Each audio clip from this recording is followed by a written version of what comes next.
see, even though you were close by. Punta ka sa isang area, emergency room, hospital work. Kasi pag ikaw ang parang head ng unit, you should know better. Volunteers iba dyan may sweldo. So that you can maybe expose sa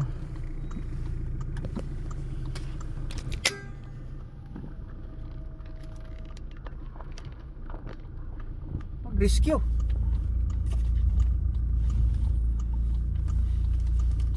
Meaning rescue buhay, hindi na yung nakahandusay na yung katawan, wala ka pang ginagawa, di ba? Ang importante buhay, hindi yung na-retrieve. Iba kasi ang perspective ko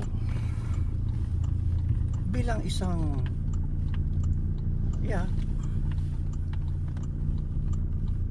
papabot ay sa siguro kapag intubate ako ng mga 1,000 or 1,500 na tao sa mga pasyente ko. Kasi yung sa anesthesiology na trabaho, iba naka-regional lang, yung tusok lang, spinal or something. So yung iba diretso general, so naka-intubate yan. Yung tuturuan natin yung mga rescuer mag-intubate proper way, at least exposure lang.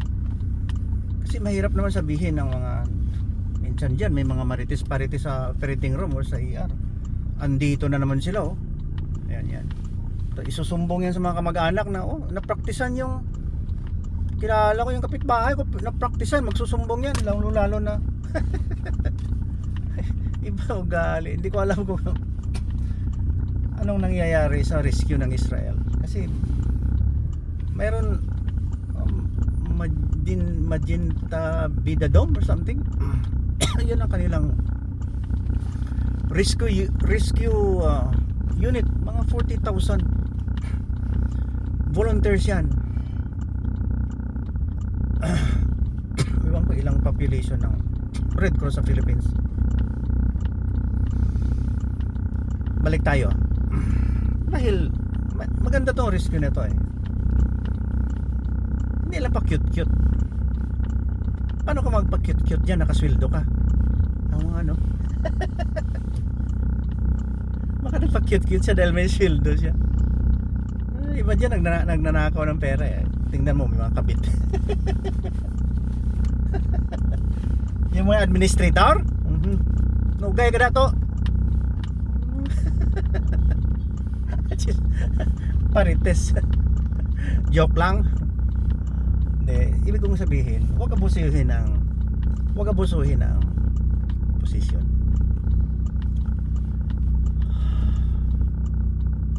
Pag na-expose kasi yan sa intubation, pag may na-rescue ka dyan na kuryente, electrocution, mag-pump ka ng oxygen. Siyempre mag-pump ka lang dyan sa bunganga, pero pag barado ang bunganga dahil may mga secretions, wala ka naman siguro dyan standby na suction machine. How could that be? Di ba? So ngayon sa Red Cross or sa kahit na sa Israel, kasi pinapapunta na ako doon doon daw ako mag-duty.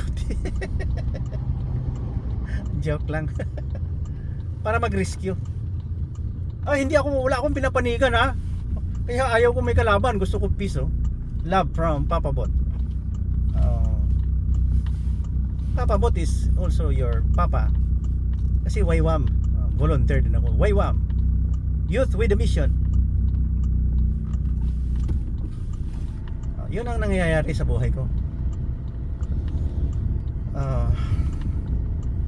Pag nagapunta ka sa isang rescue, accident, ganyan. Number one, airway. Establish mong airway. Pag nakatihaya, wag, tagilid lang. Let the blood flow out. Tagilid o medyo nakahapa. Dapa. See? malaking bagay na yun sa isang victim.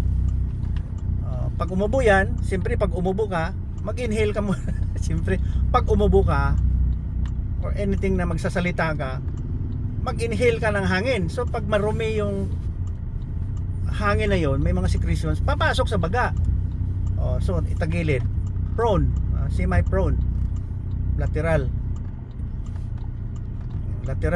decubitus ang tawag niyan, either right or left. Yung isang shoulder nasa lupa sa sahig, yan. Tapos yung katawan medyo nakadapa yung kanyang baywang. So kung mag-rescue ka na at mag-resuscitate, tihaya mo. Bihira lang ko nakakita na mouth to mouth eh. You bring your bag, ambo bag.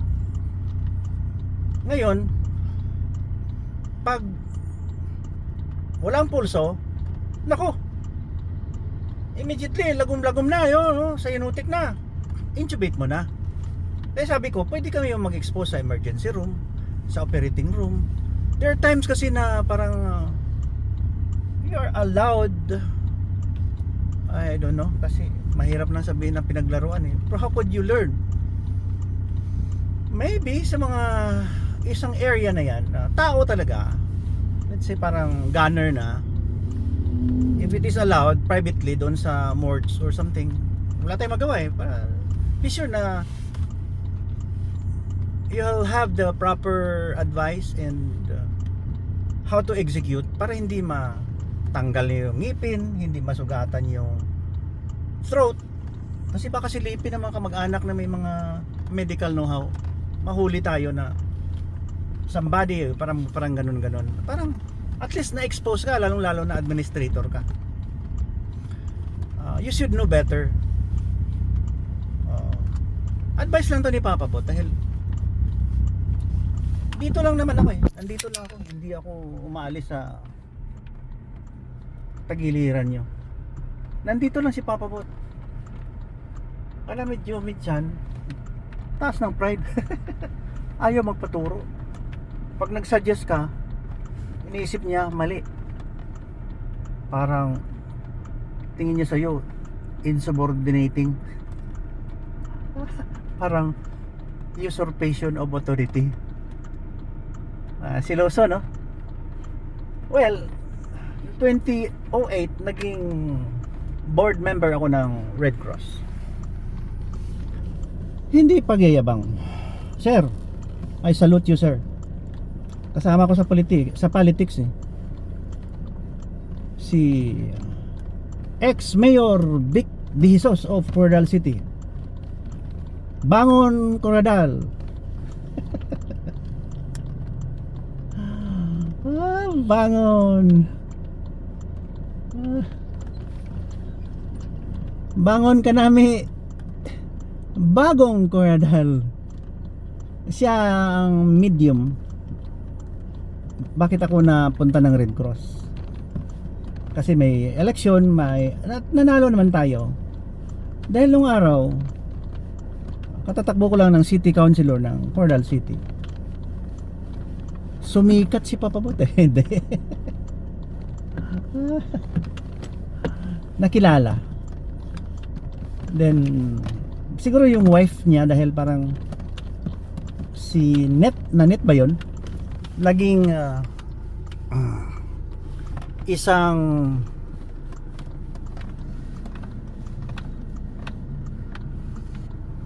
isang tawag niyan, chairman ng South Cotabato Philippine Red Cross.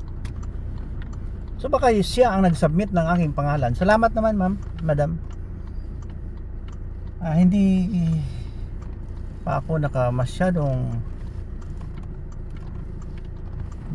nagpakita ng gilas.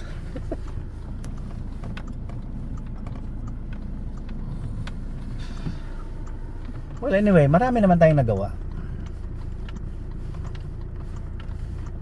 Ito na, binablog ko lang kasi hindi ako mahilig magsalita, especially in front of people na hindi ko kabisado.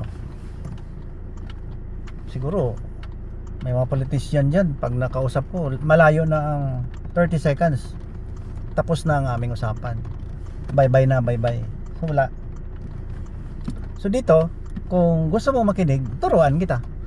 Kung ayaw mo, edi wag. And Lord, you are good. You are good, and your mercy forever endure. Oh Lord, you are good. You Naka-hazard lang tayo. We have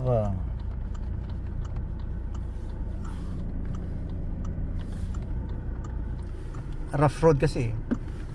Naka-hazard lang tayo. We have 7 minutes to 11. 11 lalabas yung apo eh. Apostolic job to eh.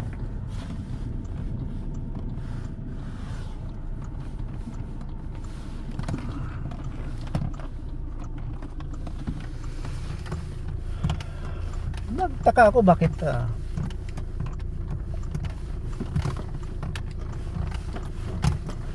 hindi natin ma-rescue maigi yung victim. Alam mo, pag makinig kayo hindi pagyayabang to.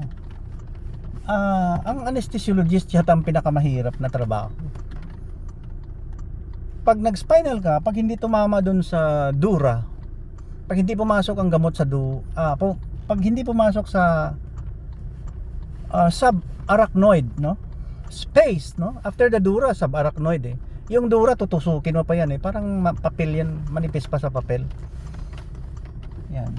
Sa amin na medyo matanda na, ma-feel namin na natusok na yun, manipis. Nasa dura na, nasa subarachnoid. Kasi ang next to that is arachnoid na sheet ng ano yan, cord, spinal cord. So maraming mga nerves yan nag lutang-lutang from the spinal cord. Mga nerves yan papunta sa paa, papunta sa kung saan-saan, kamay, na gumagalaw yung paa, kamay, yung mata natin, ganyan, dun yan galing. O, di ba? Kasi pag walang nerve yan, hindi Bell's palsy ka, ganoon ka. Yan. So iba naman tong level na to. Dito sa baba lang siguro L4, L5 sa lumbar lang. So tatamaan yung mga nerves from yung epigastric, yung sa sikmura pababa. Pag umabot ka kasi ng T2, thoracic na sa taas, thoracic, lumbar sa baba, thoracic, T2. Ako parang hindi na yata magpampang heart mo yan. Hanggang T4 ka lang kung pwede. Ayan. Hindi, pag T4 kasi complete na yan hanggang nipple line. So ang nerve dyan, pag nabath mo ng anesthesia na chemical,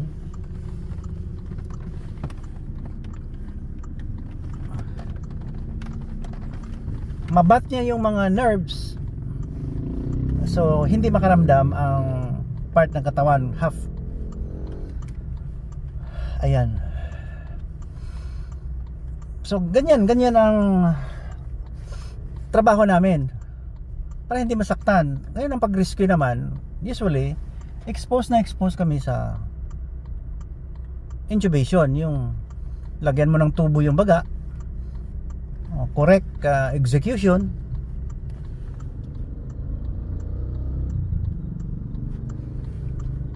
yung tama, para hindi matanggal yung ngipin o maipit yung lips. Tulog na yun eh. Yung iba, yung pag nag-shock, introduce ka agad yung tubo. Usually ang technique niyan, yung kaliwang kamay,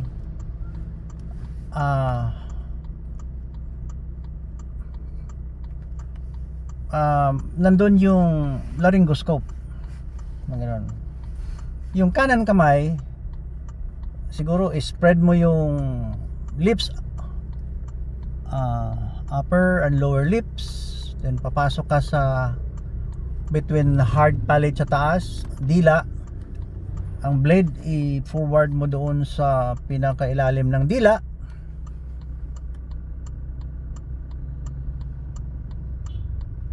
Hanggat sa ilalim pa ng epiglotis, hanggat makikita mo na doon ang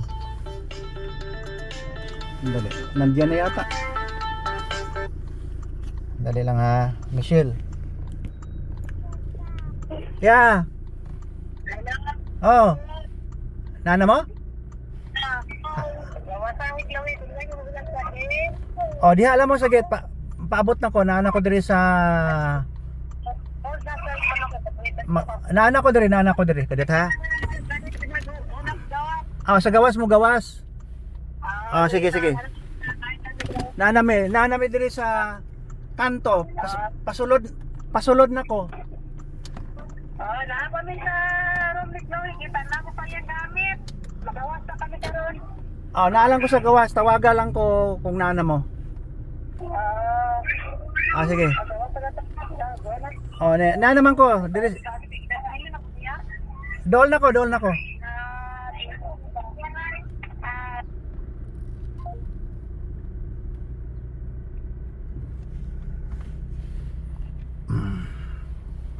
Dapat kasi magaling ang pagpasok ng tubo para maka-introduce ka ng proper volume, exact volume ng oxygen. Mahirap kasi kung late na pag more than 5 minutes na walang oxygen sa brain, baka gulay na. Kaya medyo mabilis dapat. Na-share ko lang kasi naalala ko na it include ito sa topic natin, rescue. At so happen na mayroon pa pala akong smack na remembrance sa Red Cross. Marami akong smack ayan sa likod nakakatulong sa lamig. Ito ang kamay ko may warmer hindi ako sanay talaga sa lamig, maliit pa ako.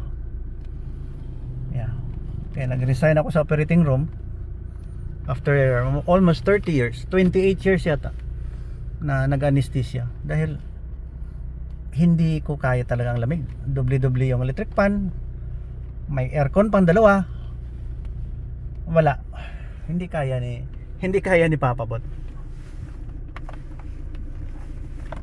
And your mercy forever endure. Help me to see your loving kindness. Mga kaibigan ko to Sir, Dr. Magad.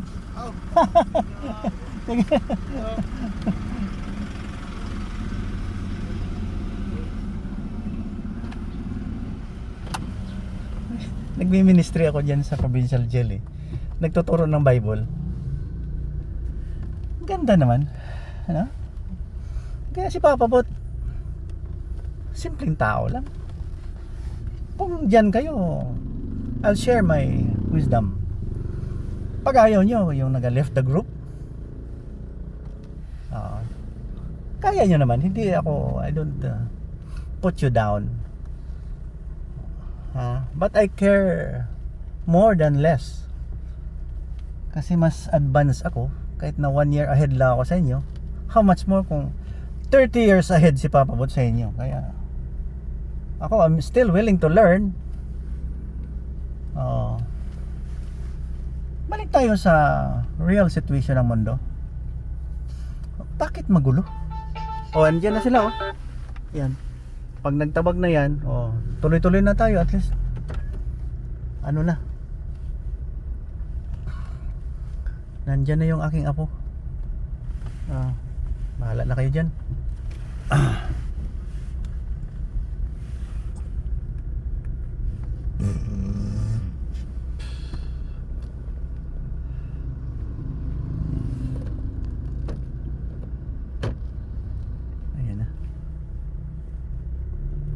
Ayan na sila sa school. Ayan na.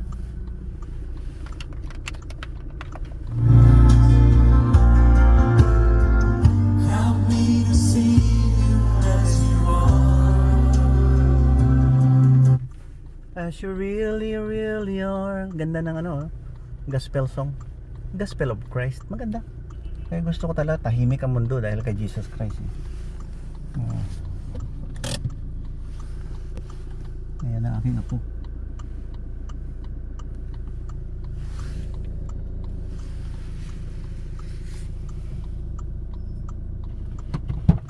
Hi. Hi. Hi. Hi. What did you do at school? What did you do? What did Ano? What did you do at school? I cannot understand your Inglesira. You eat your baon? I cannot have a star. You didn't have a Kasi star? hindi mo inubos ang rice, okay? Sabi ni teacher. Oh, next time. Next time, ubusin tomorrow you eat your baon. You eat your baon. Nagkain siya daw pero hindi niya inubos kaya nagkain siya ng mamuni mamais. Kailakon siya. Mamuni mamais. I didn't have a star. Sabi ni teacher, ano Chloe, always ubusin ang So, tomorrow you ubos your baon ha? nagkaon Okay. sa mamuni mamais na busog siya. Okay? Tomorrow you ubos your baon ha? Okay? Ubusin. Yes? Yes na. Yes? Mm. Okay. Nabusog Okay. siya sa ano ni mamais, mamun. Ganahan niya sa mamuni mamais, tagduha ginang ginakaon niya. Pero baon niya? Tabala, nagkakaon po na siya dok. Ano ba? Sa tutorial, dalhan po ni siya, gapon. Duha gid ang nakaon niya. Ganahan siya. Muadto ta kay Mama S kay mag-duty siya. Yan. Pwede na natapos. Diri o, gipa-dry lang siguro niyo. Mo usaman ka bulan. Dugay-dugay na ni ba? Dugay na gani. Ditsuhan, rin dito duk o. Ba si Dagan. Dagang kwarta ang Marbil, dagang. Apit naman eleksyon. Dagang. Iliho ko man lang sa paingang eleksyon. Dagang kwarta. Oh, Basta pag eleksyon. yeah. Next year, eleksyon na. Abot lang kung asang uban. Eleksyon na next year. Agwanta na lang ta kay kung nakaka sa posisyon. Kortahan. Suplag din gining dira nga ano ba o. Oh. Kaya nag-parking ka dali si Daddy ni Chloe kay na dira o. Asa? Masuko ang tanda. Asa na pita? Ka-parking ka pa ka hindi pa tinadlong. Hindi kaya suplading ning tanda na bisan Matanda na? Oh, bisan kadali lang. Ano ngalan sa tindahan nga to? Ato may coffee, ano to man? Coffee. Basta ato dok may ano siya. Siya nga may darating na ano namin. Sa parking ka pa, ano Anong pa? dala nyo? Itong bago nga salakyan. Ati ba si Kwan siya? Ang pangalan niya Marshall. Ikaw nga ka. Marshalo. Ana gani ikaw ka ano ka tanda ka distrikta tapos kadali man na ibilin kay si Chloe atod sa ano sa school ni daddy niya. Hindi man gid madugay ang salakyan. Kamo naghatod. Oh, kami ni Do kay hirap lang